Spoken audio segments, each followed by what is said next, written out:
దళిత సాహిత్యము చారిత్రక నేపథ్యం ఆలోచిద్దాం. నిమ్న వర్గాల ఉద్ధరణ కోసం మొట్టమొదటిసారిగా జ్యోతి బాపులే తిరుగుబాటుకు పిలుపునిచ్చాడు. ఒకవైపు బ్రహ్మ సమాజము, మరోవైపు ఆర్య సమాజము, దివ్యజ్ఞాన సమాజం మొదలైనటువంటి సంస్థలు సంఘ సంస్కరణ భావాలను ప్రజల్లో ప్రచారం చేస్తున్నట్లే వీటికి సమాంతరంగా సత్యశోధక సమాజాన్ని 1873-74 స్థాపించిన ఉద్యమకారుడు జ్యోతి బాపులే. ఈ జ్యోతి బాపులే వ్యవస్థకు సంబంధించిన చారిత్రక భౌతికవాద సిద్ధాంతాన్ని రూపొందించాడు. కులాంగిరి అంటే బానిసత్వం, పూజారితత్వం బయటపడింది మొదలైనటువంటి పుస్తకాలు రచించాడు. దళితుల పెళ్ళిళ్లకు బ్రాహ్మణ పౌరోహిత్యం అక్కర్లేదని, దళిత పురోహితులే దళితుల పెళ్లి నిర్వహించాలని ప్రబోధించాడు. విషయమై బ్రాహ్మణ పురోహితులు కోర్టుకు వెళ్ళారు. బారిలో పూరే చట్టబద్ధమైన పోరాటాన్ని కొనసాగించాడు. ఈ సత్యశోధన సమాజ స్ఫూర్తితో బాపులే అంటూ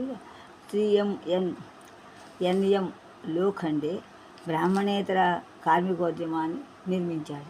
1882 నాటికి పూణే, అహ్మదాబాదు, తానా లాంటి ప్రాంతాలకు విస్తరించిన సత్యశోధక సమాజం ఉద్యమ ప్రభావంతో సత్యశోధక బహుజన రైతు ఉద్యమం ప్రారంభమైంది. పూలే రూపొందించినటువంటి భావజాలాన్ని డాక్టర్ బి. అంబేద్కర్ కుల నిర్మూలనవాదంగా వృద్ధి చేశాడు. అంతేకాకుండా 1910 నాటికి దళితుల సమస్య ఒక ఆందోళనగా రూపం పుట్టింది. దాని తర్వాత శివరాం కాంబ్లే నిమ్న జాతుల వారి మహాసభను ఏర్పాటు చేశారు. సోమవంశీల మిత్ర అనే మాసిక పత్రిక నిర్వహించారు. సోమవంశీ మిత్ర. అదే కాలంలో కర్మవీరు షిండే దేశం నలుమూలలా పర్యటించి నారాయణ గణేష్ చండా సర్కార్ సహకారంతో దళిత జాతులను సేవా సంఘం స్థాపించారు.